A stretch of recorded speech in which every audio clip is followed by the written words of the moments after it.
Hello and welcome to Post-Burnout.com interviews. Post-Burnout.com is a culture website dedicated to venerating burnt-out artists the world over. My name is Aaron Kavanagh and I'm the website's founder and editor-in-chief. This is our website's podcast where we publish the full interviews from our site's articles and sometimes release exclusive episodes. In this edition of Post-Burnout.com interviews, the Dublin musician Seán Julian discusses starting a solo career after years of playing in bands, his debut single Púca, which released today, working with the France-based Irish musician Amy Ellen on the track, playing bass for the rock band San Rocco, and how his solo music differs, how studying as a psychotherapist has made him a better songwriter, his influences, his plans for a solo project, and much more. During the interview there was a section where my internet cut out. I've obviously edited that out of the interview, but there is a section where Seán makes a joke about it, so I thought I'd explain that just for context. Thank you very much and enjoy. Hey Seán, how's it going? Can you Yeah, hear me okay? There things. we go. Grand man, yourself? Yeah, all good. Good man. I'll just make sure. Yeah, perfect. It's recording. Dude, there's a lot to talk about, I guess, with this new single that's coming out.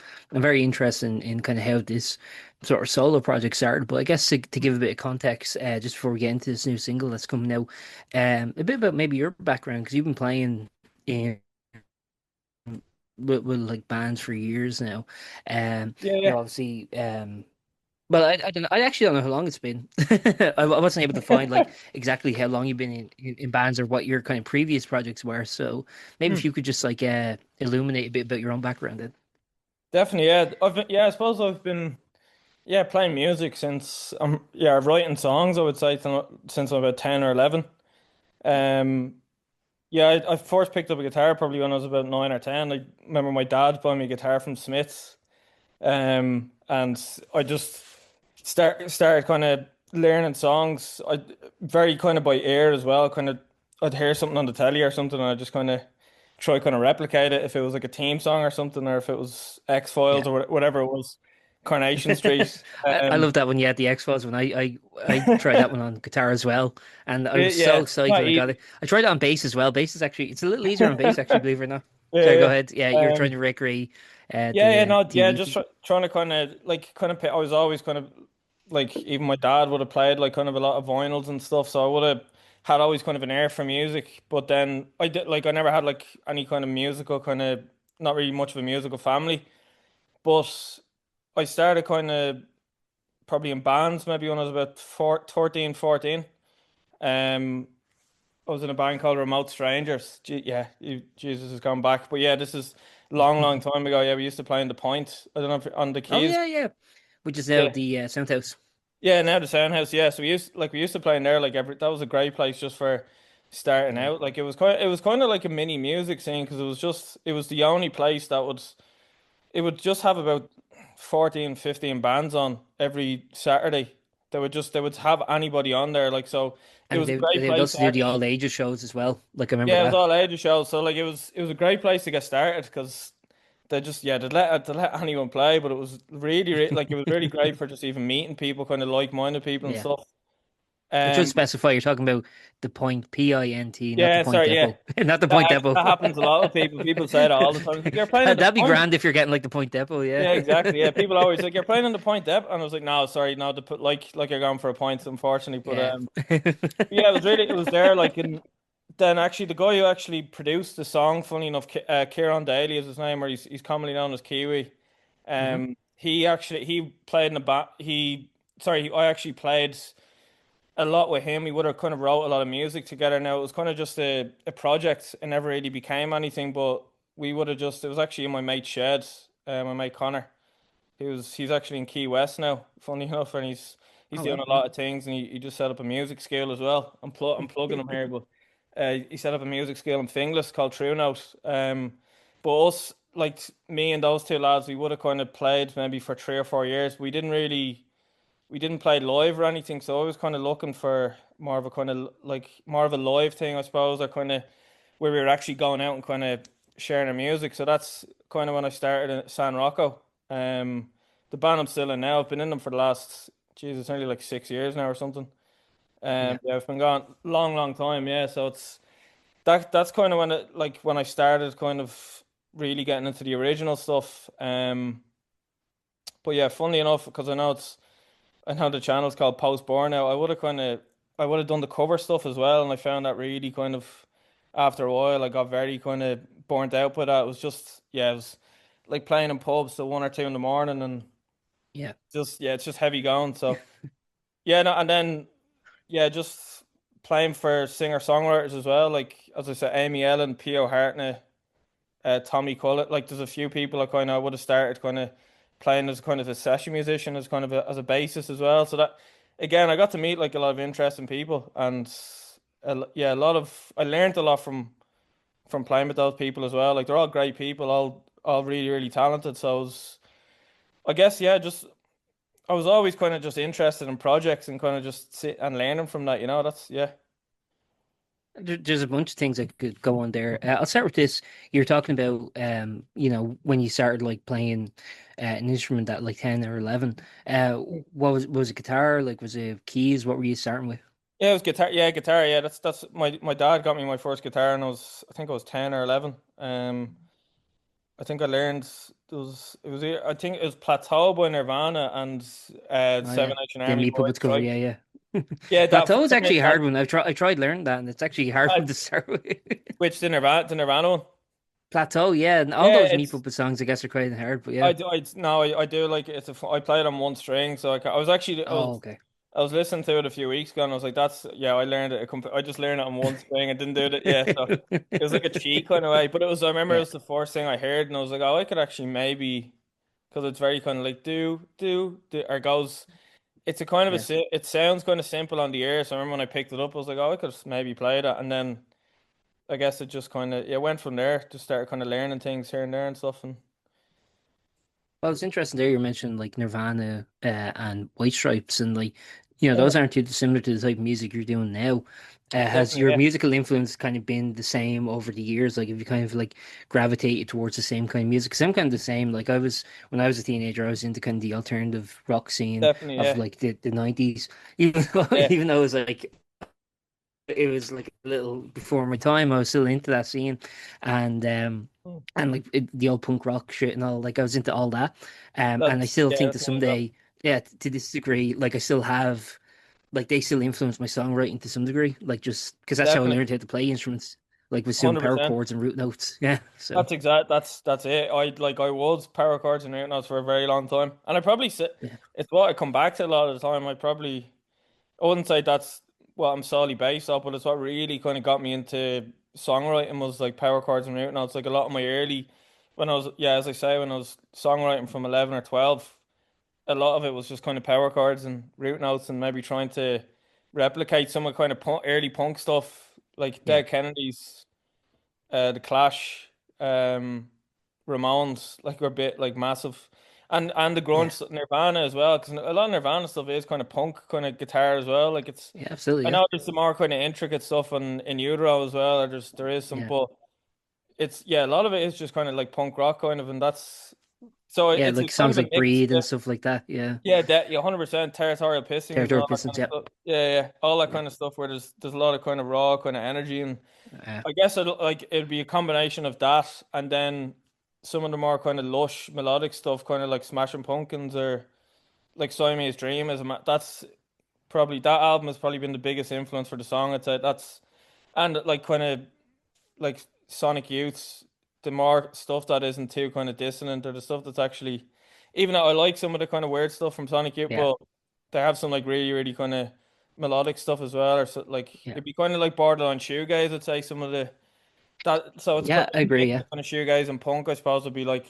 So it is kind of it's all kind of comes under that alternative umbrella, I suppose. And yeah, So, when you started San Rocco, as you were talking about there, you're talking about that was sort of the first time you really were doing like originals. Up until then, you've been doing covers, playing with other artists. I was wondering, playing with Hmm. other artists, do you think that that kind of diversifies both your skills as a musician, but B, also what you like to listen to? Like, does it open you up to new music that otherwise you mightn't have Definitely. checked out or heard?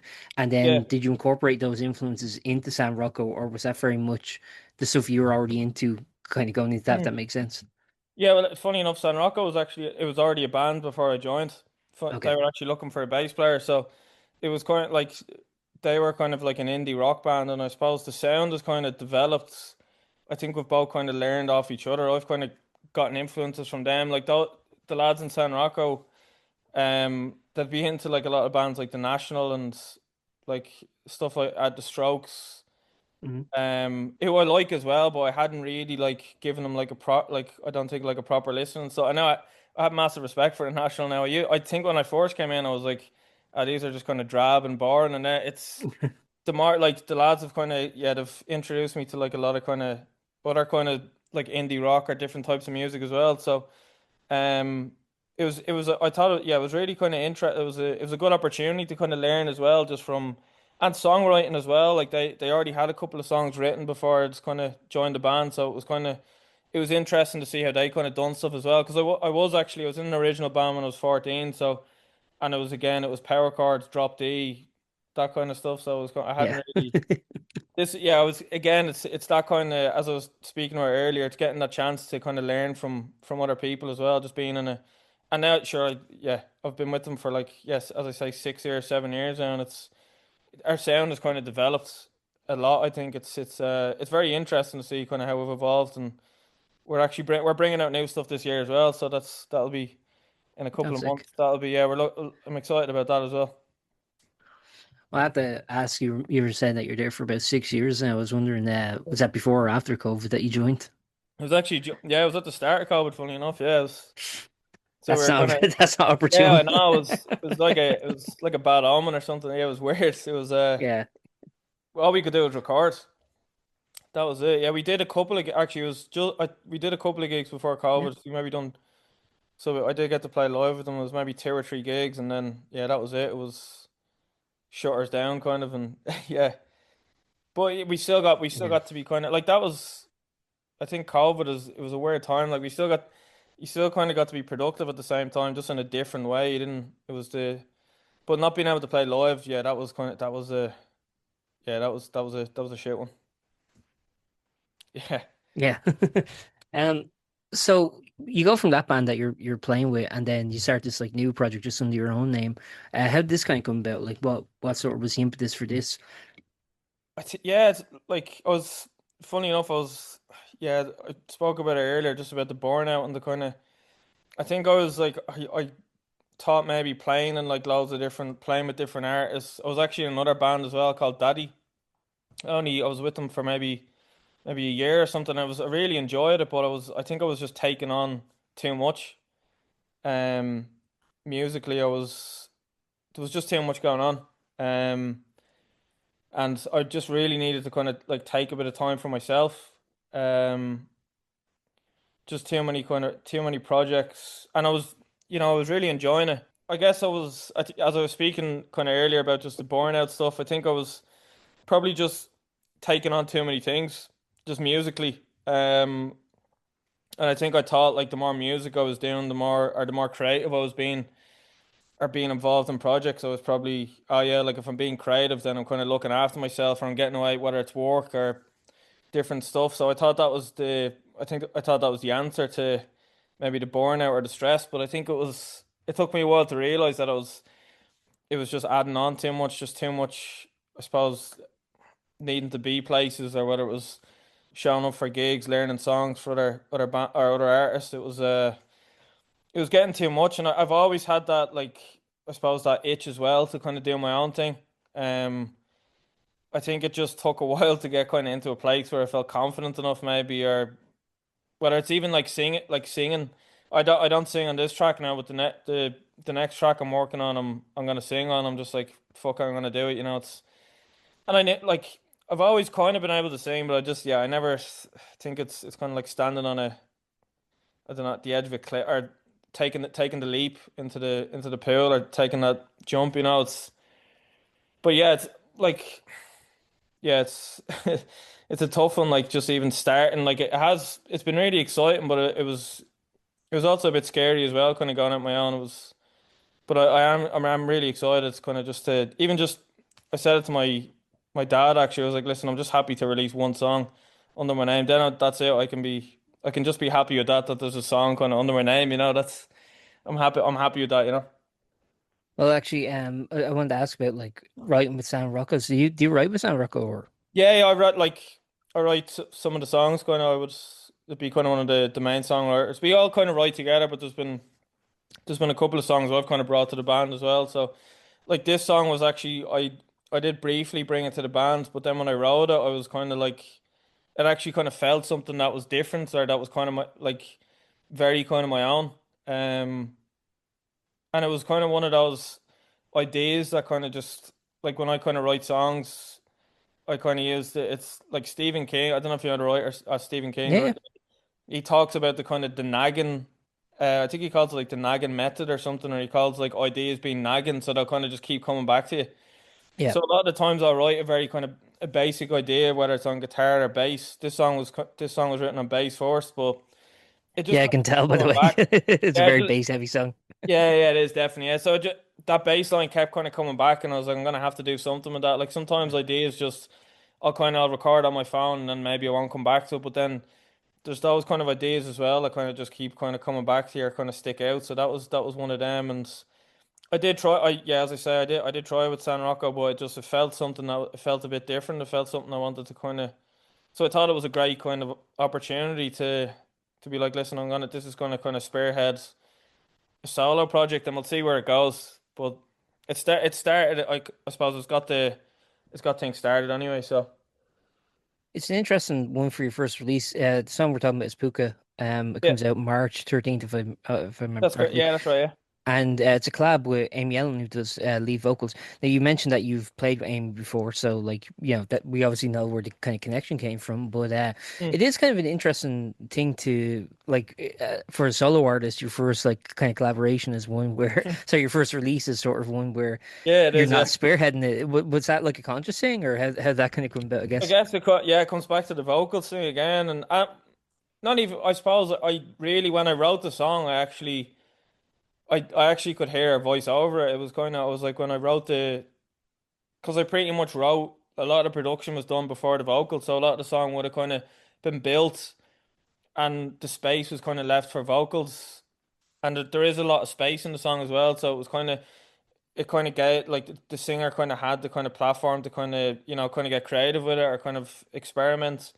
So but I did have her in mind when I wrote the song, and it was like I've always been like I was actually a fan of hers before I actually started playing with her. She's really really talented, really like great voice as well. And she has a kind of similar taste of music as well. She'd be into a lot of even her own stuff is very kind of it has that kind of 90s kind of alt rock kind of vibe. Sure.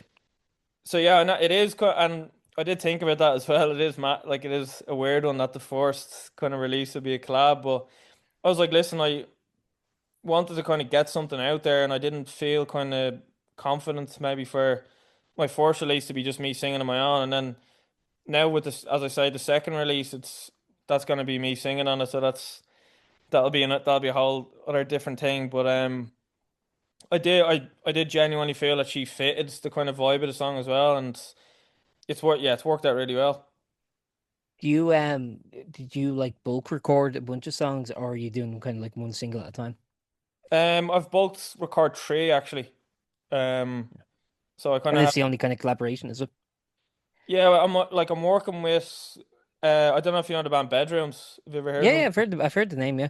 Yeah, I'm working with, so this is Fionn, the guitarist in Bedrooms. He's actually working on the second track with us. Oh, sick. Um, that's as much info. Now when you messing. That's much I can Yeah, disclose, that's as much as otherwise I can disclose at this moment. No, he's actually I'll get really whacked. yeah. He's really he's great. We actually went to school together. Funny enough, we went to primary school together. So and he's really really good at like production and kind of like soundscape stuff as well. He's really good at kind of he's a master with guitar tones and just on guitar Yeah. in general. So he's been helping us on the second track, and he's actually kind of given us a bit of kind of confidence with the singing as well, or he's kind of just go for it, and it's actually kind of it's worked out really well, I think. The jury's still out. We'll say yeah, jury's still out. Yeah, But to be determined, to be determined. exactly, yeah, and then yeah, there is kind of it's weird, yeah. Geez, I'm revealing that you're getting a exclusive tonight, but now the Ooh. third song is I don't know if you know another Irish artist, another great artist, D Cullen. I don't know if you ever. Yes, that does ring a bell. D. Cullen. Yeah, Dara I Cullen. can't Yeah, remember if yeah. Oh, I think I saw him. No, I was gonna say, did I interview them before? I can't remember, but yeah, I do know D. Cullen. I think I heard him on Who Art Thou, maybe. yeah, he might. Yeah, he was on Who Art Thou, definitely. I know Yeah, I the think that's podcast probably as how I well. heard it. He's been Yeah, on the yeah. Late Show and stuff, and Maybe, yeah, he was, maybe. I can't yeah, he was remember. in a band as well. But he's no, he's been. I'm not like he's been kind of helping us on the tour track as well. Sick. Just with vocals, he sent over kind of vocal lines and stuff. So it's, I guess again, it's I am kind of collaborating in a way, and I've always kind of felt comfortable collaborating with other artists as well. You know, it's just this is maybe in a more kind of, I suppose it's more kind of one to one, or yeah, I would say it's a more less of a kind of band setting, and it's kind of just me and someone else kind of working kind of closely together. So it's which has been yeah, it's been really kind of interesting as well. So I say it's kind of fun too, because like well, something like San Rocco, you have like the kind of consistency of the same lineup all the time. When you're doing your own yeah, thing, it's kind of an adventure. You're like, shit, what if I brought this person in? What would that yeah, it kind is. how would Yeah, that change the track and shit like that? You yeah, know what I mean? Is that definitely. how it's And been? even the track itself, like the artwork as well is actually my girlfriend Neve done the artwork. And then our friend, she done the photos. And then and I have Amy on the track. Her boyfriend Axel, who plays guitar in her band, he played drums on the track. So it was kind of and then as I mentioned, my mate Kiwi, he produced it. So it was kind of just bringing in lots of people that had already kind of been familiar with it, and Yeah. even in different whether it was artwork, photos, all that kind of stuff. It was all just kind of people coming together on the which it was really nice to just be able to do that. There was this kind of yeah, those kind of connections and stuff kind of coming in. It was yeah, it was really nice. Yeah, it takes a village to raise a song, I guess. Exactly. Yeah. I like that. Yeah. Raised by the village. Yeah. Also, like, correct me if I'm wrong, but with Amy, she lives in France now, so it's just like a Yeah. remote thing. Yeah. It was. Yeah. Yeah. Yeah. She's been in France for quite a while now. So we were pretty much just doing kind of like WhatsApp voice recordings, kind of Hmm. sending stuff back to each other. But like to be fair, she kind of knocked it out of the park. Pretty much like the first couple of ideas she had, I was like, yeah, that's. And then there was a couple for me. I'm not like I know, yeah, I don't really write vocals so much, but there was maybe one or two kind of tweaks, and maybe I think there was like a part in the outro where I was like, if you do you want to just try this, but it came together very quickly, and I know she's yeah, even though she was in France, I was kind of thinking, I was like, oh, how's this gonna work, or how, and it just came together like really quickly. So, and yeah, she's getting on great over there as well. Like I think she's supporting the Black Foxes, who I've heard is it yeah I've heard a couple of songs but and they're decent so she's doing well over there too so it's seems to be working out. Yeah. And someday that'll be you over in France, by the way, for Switch places, yeah. What are your aspirations, I guess, for this solo project? Because, like we said, this is your debut single. You already have two more kind of, pretty much in the bag, or at least like you have like kind of like a guide with them. Um, Definitely, but yeah. for this project, I mean, is it kind of like you're just taking it as it is, like be a casual thing, or Hmm. is it something that you're like, no, I actually want it to be like the next step in my career, so to speak? No, I yeah I'm kind of just taking it as it comes and just kind of seeing I'm kind of it's kind of like putting out the feelers and just and as I say I'm just as I said like what I said to my dad I'm really just happy to release something on it. And Yeah. then whatever I honestly the way I see it as it's like anything else is kind of like a bonus. It's like if there's any sort of radio play, if well, like this is my first interview. Even just doing this has been kind of it's just a pleasure doing this, or just being able to kind of add on from releasing the song. Yeah, And sorry, my interview crap. Sorry, my internet crapped out in the that's middle. That doesn't generally this happen is with the this is my thing. second interview technically. So I had my first one. Oh, nice, This no, nice. this is my second one. The after Wow. the connection was put back again. Oh, okay, yeah. This is my second one. So yeah, this we're on a roll here now. So you can be like, yeah, I've done two interviews already. I'm like very media versed. Exactly. You're a Yeah. bit more, they're a bit more formal than I am. Um, Yeah, no, I guess yeah, I haven't thought like that far ahead. I would like to play something live. Doesn't have to be a band if it's acoustically. Like I've thought even just doing if it's like open mics and stuff, and yeah. even like the I don't know if you've heard the songwriting circle, the kind of the place it's in the Black Sheep. Yeah, like I've been there Oh, a that's couple not of the one I'm times. thinking of. Sorry, I was thinking of the one in Smithfield. Sorry. No, that yeah, that's Smithfield Creatives, but which would be another. They're great as well, and that'd be another Yeah. great kind of open mic to do. Songwriting circle is they're like they're actually they gave me feedback on this song and another one I'll be releasing. But like they're absolutely amazing. It's run by a fella called Luke Clerkin. He has his own solo stuff as well. He's great, but it's in the Black Sheep on Capel Street, Oh yeah, and yeah, it's just people just come along and they'll play something, or they'll have something on like whether it's like audio, and you'll just get like open kind of honest feedback from the room, and that like yeah. for me that was daunting. That was very daunting for me. Like that was kind of like I don't mind sharing a song with somebody, like, but to a room full of people where I kind of have to just stand there, and I was like, do I dance? What do I do? What do I do? Yeah, I was like, Can I nod me head? yeah. Yeah, I was like, well, I wasn't even sure what to be doing, but Sure. it was actually Yeah, it was great, like yeah, for Púca as it, well. it does sound like a pretty, it's not a great atmosphere for introverts, at least. Like just being like, Exactly. Like if you're playing something, it's fine. The people are playing. If you're playing like yeah. people who play guitar and stuff, was like, yeah, that's grand. But I was kind of just playing my song on the stereo, and I'm just kind of like, yeah, I cool. like it. But no, they were like really supportive and get like I got really like kind of met some really cool people there as well, and they give kind of like honest feedback. Like it's not to like kind of like break you or anything, but it gives you kind of people would say like, "Oh, would you try this in this section, or would you try switch?" So they give like really kind of insightful, and they're musicians as well, so you really Sure. take With it the on intent board of as well. elevating it. It's not just Yeah, like, 100%. Yeah. yeah, yeah, Yeah. yeah. Um, Actually, one thing, like you're talking about the open mic scene, I've talked to a bunch of artists who started there. It's actually a great scene.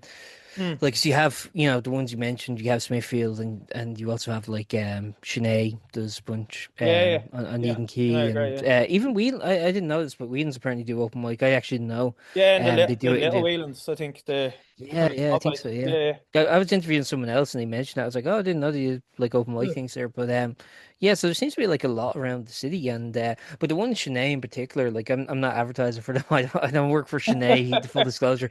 But I know. I like you. I I've like you. I heard played there a few times as well, like in I've heard bands. that one's good. Yeah, yeah, Good for spot. but Yeah, but do you think like with the music you're making now, do you kind of consider that like to make the songs adaptable to different mediums? So for say for example, like being able to translate into just you and an acoustic guitar, is that yeah, something you yeah. consider, or is it like you just make the song what it needs to be, and then afterwards if you need to amend it for different settings, you'll figure it out? Yeah, I think so. Yeah, like mending it kind of after I think would be Yeah. like, and it's funny because when it like Puka actually started on just like I don't even it wasn't the bass wasn't even plugged in. It was kind of Yeah. just and that like that actually added to the song because I'm very influenced by kind of like Peter Hook Yeah. from From Joy Joy Division New Division. Yeah. Order. Yeah. He was like he's able to get so much out of a bass, which it's just it's unbelievable. Like Yeah. like he's able And to just just those make it. shit that like you wouldn't think to do. You know what I Yeah, mean? and But it's like a so bass melodic. wouldn't think to. Yeah. Yeah, and he'll use like kind of open strings and kind of make it sound as big as possible. So Yeah. that's literally what I was trying to do with Puka was like unplug bass. How can I make the sounds? Or even if it's just the bass isn't plugged in, I'm gonna have to kind of make things sound louder to even hear myself, and then you end up kind of playing stuff higher up the neck, and that's kind of just it kind of puts you in a different kind of headspace or kind of creative space. So it is kind of like, but yeah, from there on, I suppose the song would have developed, and then it kind of went into production. So I think I'm the type of person who likes to layer too much. Yeah. Um, Probably like Shrek or kind of yeah, Shrek quote there. You're the onion. Yeah, the onions. Yeah, yeah. The songs are like layers. Yeah, definitely. But no, the our songs are like onions. But Yeah. the yeah, I think it's I do try kind of fill up songs and so like and it is kind of sometimes like stripping them back because I've done it with just even at home and stuff to kind of actually strip it back after it's been Yeah. built up and be like, what's this like on a just playing it on guitar or, and if Yeah. I'm What's the meat and potatoes of this song, kind of? exactly yeah yeah Yeah. what's the main bits or what would I if I was to play this live to just to kind of give a decent performance what would need to be there and stuff and so yeah You can it's put it as a B-side on like each single's just like in brackets, no faff. Puka, no straight to the faff. point. Yeah, correct. Yeah, you're not messing about. Yeah. But something like even like Amy's obviously singing on this one, but like do you think like oh well I could sing like it'd be grand like in that setting too like Yeah. obviously you're not gonna fly her over from France every time you need to play I live don't so think so. No, no. I wouldn't do it. Yeah, just for one song. Just an open mic, one song, Amy, for if you two don't. minutes like on the song, yeah, it's like all right you can go now. exactly. Yeah, yeah. Thanks. Or like even worse, you fly her over and you're like, actually, sorry, we cut it for tonight. So we had too many songs. We only I'm have gonna play 15 something minutes. Sorry else. about that. Sorry Yeah, about I'm not gonna that. play the debut single. Actually, I'm gonna play a cover instead. Yeah, no, it's I have actually sang it myself, funny enough, and I've given it a bit of a go, and it sounds yeah, it's a bit different. Obviously, my register, I can't really compare to her. Like she's on a different level to me vocally now, hmm but I definitely I think it's more being confident, I suppose, singing it live. I'm Yeah. probably doing myself a disservice. It's just a new, I suppose it's new is the thing. It's not that I don't believe I can do it. It's more, this is just, I guess I'm used to playing in so many different projects and bands where being on my own just feels very different. Maybe like even more vulnerable or just more kind of I feel a bit more exposed. But Dude, like so yeah, many people I talk to are in that setting where they suddenly become the front person of a project yeah. who've like been like either like bass or drum or rhythm guitar or something. They all face that, so don't even worry about that. Like Oh yeah, that no, is a yeah. universal Of experience. course. I think it's just probably been like even more solidified the more you kind of play and more projects and stuff. Yeah. It almost becomes kind of will I even bother doing the kind of solo thing? But which I'm really like I'm glad I've decided to. But I think as well like and I kind of spoke about a bit about earlier like it's I did really enjoy playing with like different solo artists, but after a while I was kind of like, listen, it just made me even want to do my own thing more. Just like seeing it, and I was really happy for them, and I was really happy to be part of it. But I think it just gave me that sort of kind of itch of like, yeah, I really want to kind of do my own thing or put my own thing out there to be like, yeah, this is under my name and stuff, and it's something that's Sure. my own, So but like it was inspiring, like to play with them as I say, and I learned a lot from them. But it did probably get me to the stage as well, where I'm kind of, releasing a song in a couple of weeks.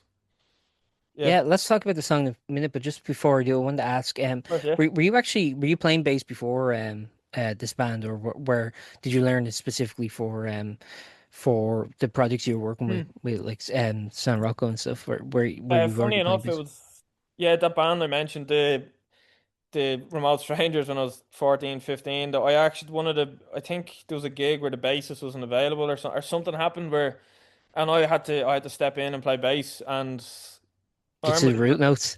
exactly yeah That's what I did too. hey 100%. And then I remember the drummer yeah it's easy job. Yeah, And I always say about bass as well, it's easy to to get by, but it's extremely difficult to actually kind to of like master. master Yeah, it. yeah. Yeah, I always Especially think if you want to that. be good. Because like you're talking about like Peter Hook there. My God, dude, like even like their biggest song, which is like Love Will Tear Us Apart, Yeah, the yeah, yeah. fucking opening bass on that Oh, and it's stuff unbelievable. like Yeah, that's yeah. mastery. You know what I mean? And It it's is. not too difficult to play. Like you could Yeah, learn that if you wanted there's, to. They're much there's harder actually a great basses. Like video. I don't know if you ever see that video on YouTube. yes, where the guy's Shows your correcting them. man. Yeah, he Yeah, he's actually correcting the dudes. he's like you're playing it wrong to your man. But it's even just watching him like going through it and like this is how, and I'm like it's just great to even just see that Yeah, him kind of going like this is how you play it, and then he just breaks into it, and you're like, oh, that's yeah, it's just yeah. so good. But yeah, I had to kind of step in for a gig, and then I remember Connor, the drummer, I remember him saying to me, he's like, you have like really good rhythm. He was saying like because I was rhythm guitarist in the band as well, but he's like you'd excel even more at bass. And I hmm remember like thinking to myself, I was like, I am a bit more of a kind of like a rhythm guy and stuff. Like I'm always kind of like I would have always been kind of locked in, but I was never really good at the kind of whether it was kind of intricate chords and or I absolutely despise bar chords or anything like that. So I was like, this is something No. where it has two less strings. I like the kind of rhythm aspect of it. I like the Pixies will be are my favorite band as well. So it's Yeah, are there's certain kind of bands that have kind of iconic bass lines. Again, Peter Hook, yeah, Pixies as well, like Kim Deal, unbelievable, like a driving force behind the band. So it was kind yeah. of there is. I used to always kind of think, oh yeah, bass is kind of. It's kind of. I remember like my dad always saying, oh, it's not really an instrument. Should it even be in the band and stuff? And I remember I kind of adopted that for a while, and then I Yeah. started kind Yeah, of you always listening hear back people being like, I to can't even hear the bass. You hear yeah, that a lot. exactly. Yeah, and then I'm Yeah. listening back. I'm like, hold on a second, and even like the Clash and stuff, like Paul Simon and Paul. stuff. I'm like, Yeah. gee, like this is like, yeah. I was like, these guys are like seriously important in the band, and the bass lines are so important and stuff. So I think I kind of Or have like, like you mentioned the Dead Kennedys earlier, like Klaus oh yeah, Schnorrite. oh he's Yeah. like, oh yeah, great, like. even Yeah. Holiday in Cambodians are like Exactly. That's like so yeah, contingent on the bass. Or even yeah, like yeah, California Umbrellas. Boom boom yeah, yeah, boom boom yeah. boom It's boom boom massive. boom. Yeah, Yeah. like great, Yeah. like unbelievable intro. Yeah, but I think there was a bit of a I kind of revised, and then I also started getting into like funk music as well. Hmm. I think that was like it made bass just really fun as well when I started kind of getting into funk. Yeah. Even if it was like bands like Parliament or the Meters or Red Yeah. Hot Chili, like listening to kind of older Red Hot Chili Peppers and stuff, it was just like, yeah, this is fun. I was like, I'm actually, and then that's when I really started getting into bass, was kind of playing those kind of, yeah, like whether it was Flea and then, or even like Wolfpack. I don't know if you ever listen to No, I don't think so. No. Joe Dart. It's yeah, check him out. A great bass player. Like yeah, he's extremely funky now, but he's very he wears sunglasses on stage because he's Okay. that cool. Yeah, yeah. Like Bono. Yeah, exactly. Yeah, yeah, yeah. But he doesn't He's have so cool. glaucoma or whatever. Yeah, he's Okay. No, actually, what's interesting is you're talking about Kim Deal there, and like I think she's like a good example of kind of the intermediate, like the sort of the medium between what you're discussing, where it's like, she's very like root note, very simple, like anyone can play it, but it is kind of funky. You think of like a song like Tame, Oh off yeah, Doolittle, yeah, and yeah. but So it's good. so simple, anyone can play it, but it's Yeah, like yeah, really yeah, funky too. yeah, yeah. And the vocals in that song are, yeah, my God, like Yeah. he's Cookie, I just think your the scream. time. Yeah, yeah, Yeah. yeah. It's Frank Black is, yeah, he's a genius. Like He's fucking brilliant, yeah. yeah, I absolutely love him. You ever Yeah, see the Pixies live? I saw them live a couple of they're years actually ago. And believe it or not, they're the first band I've ever seen live. oh, really? Well, Where was it? after the Trails, if you can count the Trails, who are Okay. like an ancient Irish band. They were actually they were playing with Red Hot Chili Peppers at Phoenix Park. So I think it was Oh, in fuck me, you were at that. That's yeah, that's when Kim was actually in the band. God damn. yeah, exactly. It Yeah, was yeah. yeah, and I've seen them before. I've seen them. I think I've seen them 4 times. I've seen them when I did Trompe Le Monde and Bossa Nova and the Olympia. That was like I Trompe Le wanted to Monde. go with that so bad, but tickets were like Stardust. I had yeah, and I had like I probably would have sold a kidney for a ticket because Yeah, Trompe Le Monde is my favorite album like ever. So yeah, and I know that's the album that kind of broke up the Pixies kind of, or it's the last album that with Kim Deal and stuff, and that's when they kind of Frank Black and Kim Deal kind of fell out, I think, or hmm it was pretty much I don't think they made an album for 20 yeah. years after that or something. But I yeah, I think I think I think it was already cracking by by yeah, I then. think But so. I think yeah, some people call it Frank Black's first solo album, I think, or the Trompe Le Monde. So but yeah, it's a masterpiece. But yeah, yeah, they're great live, like they really are. Yeah, they're yeah, so good live. yeah, um, I guess I've kind of asked pretty much everything in terms of background. I guess like just to finish, maybe talk Hmm. about Pooka a little bit, like what the song. Cause, what I was interested in actually, we are talking about like Amy collaborating. So was Amy like adding anything to the actual song itself, just in terms of like lyrics or structure or anything, or is it all very much what you had written and she's just kind of facilitating the vocals?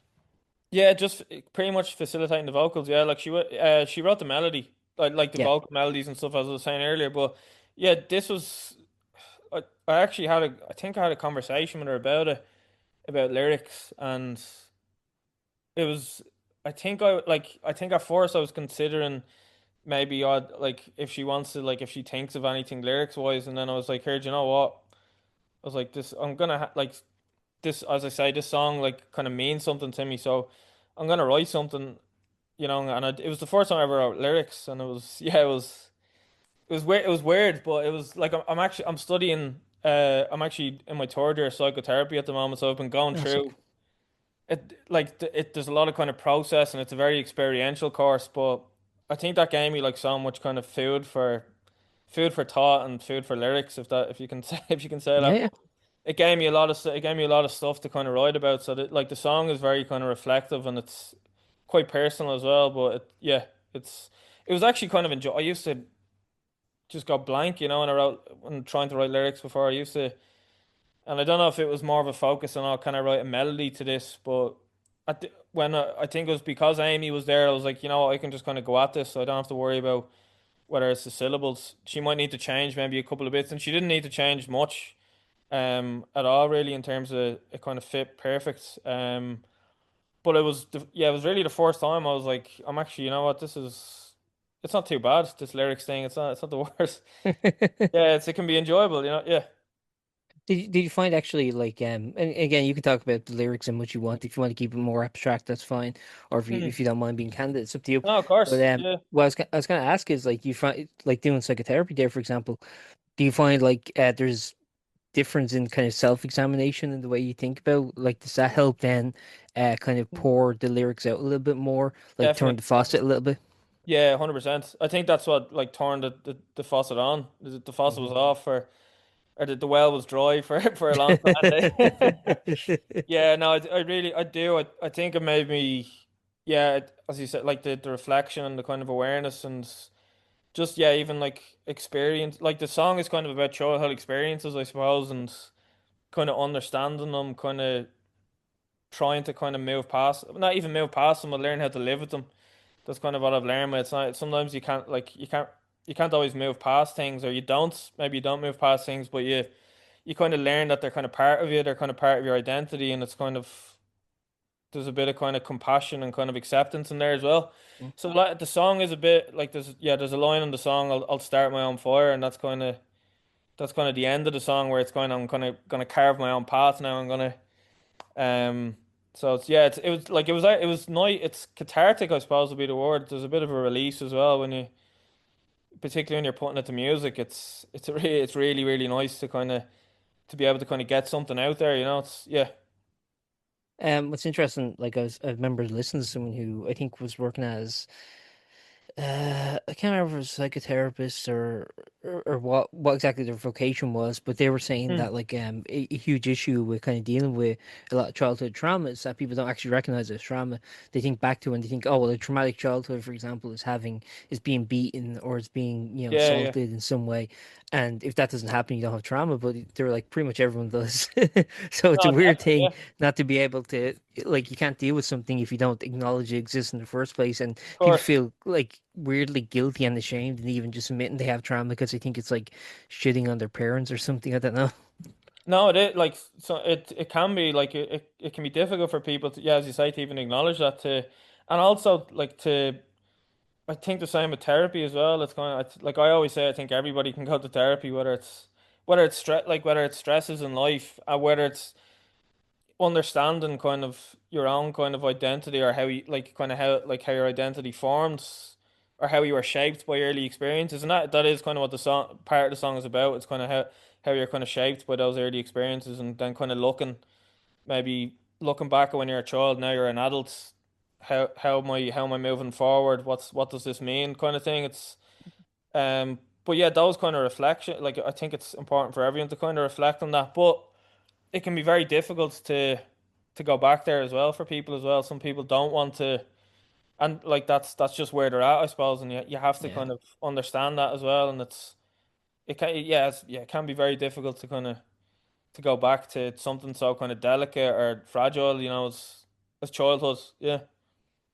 Yeah, I'll get off this topic now, but just one thing I wanted to say Oh, is you're like okay. You're fine. Yeah. sometimes the unfortunate thing is that like people don't realize that they have more maturity and mental fortitude now as an adult just by growing up than they did as a kid. So the stuff like the experience they have, say they got really depressed as a kid or whatever, that experience kind of gets frozen in amber somewhat, and they can't deal with it later on because they feel like it's gonna feel like that now Of when it course. Yeah. very seldomly does. You know, a lot of times you Yeah. look back on it and you go, "Oh Jesus Christ, that's what it was like you said about Yeah, stuff like no, that." that and that's like that's where and the song like when I first wrote the lyrics, I was thinking it was kind of like inner child work, which is kind of I Yeah, don't know if you've heard of that, where it's kind of I have. like Yeah, working with your inner child and kind of a lot of people kind of say like giving it a hug, and it's kind of being like kind of putting an arm around your child self and being like, you listen, kind of take a detached yeah, perspective, and the idea is like, imagine you saw that child, how would you react as an exactly. adult? Kind of. That's Yeah. it, exactly. How would you talk to it? And give it like giving it that kind of understanding, being like, listen, like you're only a child. There was only so much you could do, or whatever it is. But listen, there was nothing you could have done, or you like it's not your fault. Or to kind of hear Yeah. those things from your adult self, it can be very kind of like restorative and very healing. So it's definitely the song, like the writing the song done like it done something for me as well, in terms of kind of healing or kind of that kind of being kind of kinder to myself and more understanding of maybe the kind of childhood experiences or kind of how maybe difficult it was, and Yeah, yeah, yeah, it's but yeah, it's kind of, as I say, it's given me a bit of a taste for lyrics, or given me a, as I say, the faucet has been kind of turned on, and sure. um yeah, I'm glad I'm happy as I'm happy that I can kind of write lyrics now, that I'm not gonna shy away from it. Well, we'll see, but I don't think I'll be shying away from it as much. I'll definitely be sitting down with a pen and paper more often. Anyway, Sure. yeah, Yeah, and even if it doesn't eventuate into a song, I think it's still good just for your own creative output sure, to be yeah, practicing. exactly, Uh, yeah. Perfect. The final thing I was going to ask is, it's interesting actually in the title, Púca. It's funny because I was looking it up because I just want to make sure I remember this. So I always remembered it being kind of like a hare, or being like a rabbit, and apparently it's more generically a goblin, although sometimes it's It's a depicted as shape, a hare. it's a shapeshifter kind of, yeah, yeah, Yeah, it's yeah, yeah. yeah. But I always remembered it being like a kind of 7 foot hare or something. Um, but that's an interesting, like, I guess kind of sort of icon of what it is you're describing in a lot of ways. I was wondering, did that come instinctively, or were you kind of considering like how could I kind of symbolize this? It was more symbolic, yeah. I think, and like, yeah, another part of the song is kind of being haunted by memories, I suppose, or haunted by experience, like initial, like, so it's kind of it kind of felt like a ghost or a spirit, which is kind of like that's kind of the Celtic kind of folklore, is the puka, is the kind of that kind of Irish spirit. So it was, yeah, it kind of felt a bit apt.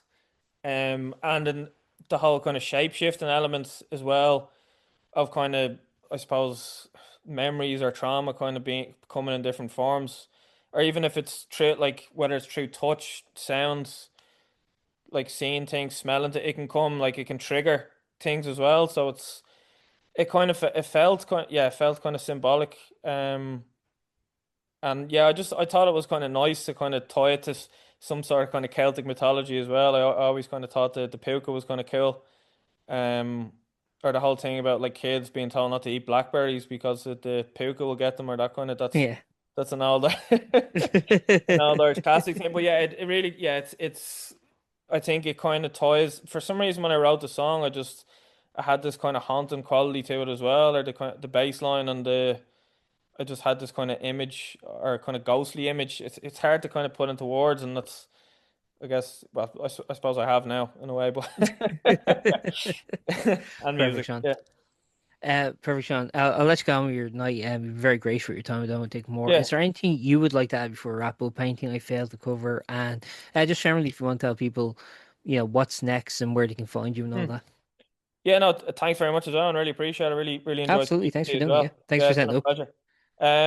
No, really, just, yeah, like, as I think you mentioned at the start, the song comes out on the 13th. So, Should be out around the time this is goes up. So yeah. yeah, great stuff. Yeah, it's I guess I'm like, you can, I'm on Instagram at the moment. I'm still kind of getting things together in terms of, like, even Spotify, Apple Music, all that. But it's gonna be on all streaming platforms. And yeah, you can reach out to us on Instagram. If Yeah, that's the main kind of. What's your handle?